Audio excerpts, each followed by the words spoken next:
Hello everyone, welcome back to our channel. তো আজকে অনেক দিন পর একটা রেসিপি শেয়ার করছি। তো এটা আমি এখন দেখতেই পাচ্ছ, ডিমটা সেদ্ধ করে নিয়েছি। প্রথমে ডিমের মধ্যে একটু নুন দিয়ে ডিমটা সেদ্ধ করে নিয়েছি। নুন দিলে তোমরা জানোই যে চোকলাটা একটু ভালো মতন ছাড়ানো যায়। তো তার জন্য এটা সেদ্ধ করে নিয়েছি। আর কি বানাচ্ছি সেটা তোমাদের বলছি। ডিমটা, এই 4টে ডিম প্রথমে একটু ছুলে একটু কাঁটা চামচ দিয়ে ডিমের গায়ে একটু ফুটো করে নিলাম, যেন মশলা টশলা একটু ভালো মতন যায় ডিমের মধ্যে। তো আমি তোমাদের বলে দিচ্ছি, আমি বানাবো হচ্ছে ডিমের বিরিয়ানিও বলতে পারো, পোলাও বলতে পারো। আমি তো বিরিয়ানি বলে চালিয়েছি, এবং তোমরা দেখে বলবে এটা কি বানালাম, পোলাও না বিরিয়ানি। তো এখানে চালটা ভিজিয়ে রাখলাম, বাসমতি চাল আধা ঘন্টা আগে ভিজিয়ে রাখলাম। এখন ডিমটা ভেজে নিচ্ছি নুন হলুদ দিয়ে। তো এখানে দেখতেই পাচ্ছ ডিমটা, 4টেই ডিম নিয়েছি। তো ডিমটা একটু হালকা করে ভেজে নিয়েছি, একদম বেশি করে লাল লাল করে ভাজিনি, হালকার উপরেই ভেজে নিয়েছি ডিমটা। এখন আমি এর মধ্যে দিয়ে দেবো তেলের মধ্যে গোটা গরম মশলা, এর মধ্যে এলাচ দিয়েছি, দারচিনি দিয়েছি, তেজপাতা দিয়েছি। আর লংটা ছিল না, লংটা দিলেও হতো কিন্তু ছিল না, তাই দিইনি। আর এখানে তারপরে দিয়ে দিলাম পেঁয়াজ কুচি করে। আর তারপর পেঁয়াজটা যখন একটু লাল লাল করে ভাজা হয়ে গেছে, তখন ওর মধ্যে দিয়ে দিয়েছি আদা রসুনের পেস্ট। তো আদা রসুনের পেস্টটা ভালো করে কষিয়ে নিয়েছি। তারপরে তো দিয়ে দিলাম টমেটোটা। এটা গ্রাইন্ডে করে নিই, যেই গ্রেটেড করা থাকে না মেশিনটা, ওইটা দিয়ে করে নিয়েছি, হাতেই ঘষে নিয়েছি ওইটার সাহায্যে। তো এটা টমেটোটা দিয়ে দিলাম, টমেটোর সঙ্গে একটু নুনও দিয়েছি।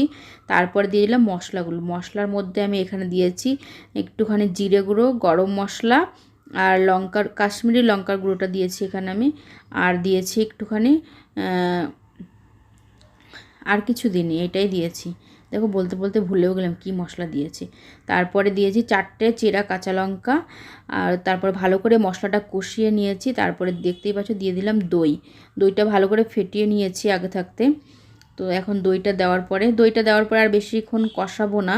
তো এখন এটা একটু কষানো, মানে হালকার উপরে কষিয়েছি, যেমন মশলাটা আগে থাকতে তো কষানো হয়ে গেছে। তো দইটা দেওয়ার পরে একটু নেড়ে চেড়ে এখন আমি এর মধ্যে যেই ভেজে রেখেছিলাম ডিমটা, তো সেটা দিয়ে দিলাম। তো এটা এখন ডিমটার সঙ্গে ভালো করে একটু মিশিয়ে মশলাটা, তারপরে ওর মধ্যে দিয়ে দিলাম ধনে পাতাটা কুচি করে রেখেছিলাম, সেটা দিয়ে দিলাম। তোমরা চাইলে এটা পরেও দিতে পারো, আমি এখনই দিয়ে দিলাম। তো এখন দিয়ে দেবো পরিমাণ মতো নুন। তো নুনটা একটু পরিমাণ মতো দিতে হবে, কেননা এটা একবারে ভাতটা দিয়ে চালটা দিয়ে দেবো এর মধ্যে, তো সেই হিসাবে নুনটা দিতে হবে। তো এখন চালটা, যেই বাসমতি চালটা ভিজিয়ে রেখেছিলাম, তো সেইটা এখন মশলার মধ্যে দিয়ে দিলাম। তো এখন এটাও ভালো করে নেড়ে চেড়ে নেব চালটা। তো মশলার সঙ্গে ভালো করে কষিয়ে নেব, চালটা একটুখানি হালকার মতো ভাজা করে নেব। তো দেখতে পাচ্ছ এখানে মশলার সঙ্গে ভালো করে চালটা মিশিয়ে নিয়েছি, ভাজা করে নিয়েছি। এখন এর মধ্যে দিয়ে দেব পরিমাণ মতন জল।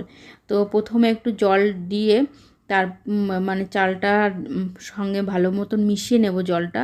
তো তারপরে আরেকটু জল লাগবে, তো ওইটা আরেকটু মিশিয়ে নিই চালের সঙ্গে। তারপরে এই যে আবার একটু জল দিয়ে দিয়েছি পরিমাণ মতন। তো এখন জলটা দিয়ে এখন আমি এটা ভালো করে একটু নাড়িয়ে চাড়িয়ে দিয়ে এখন এটা আমি ফুটতে দেব। তো ফুটতে থাকলে তারপরে আমি এটা ঢাকা দিয়ে এই 15 থেকে 20 মিনিটের মতন মিডিয়াম ফ্লেমে রান্না করে নিয়েছি। তো তারপরেই আমার রেডি হয়ে গেছে। দেখো তোমরাই দেখে বলো এটা কি হয়েছে, পোলাও না বিরিয়ানি। তো আর খেতে কিন্তু খুবই দারুণ টেস্টি, আর খুবই অল্প সময়ের মধ্যে হয়ে যায়। আর দেখতে পাচ্ছ কি সুন্দর ঝুরঝুরে হয়েছে, আর এটার সঙ্গে থাকছে রায়তা। তো কেমন হয়েছে জানিও কমেন্ট করে।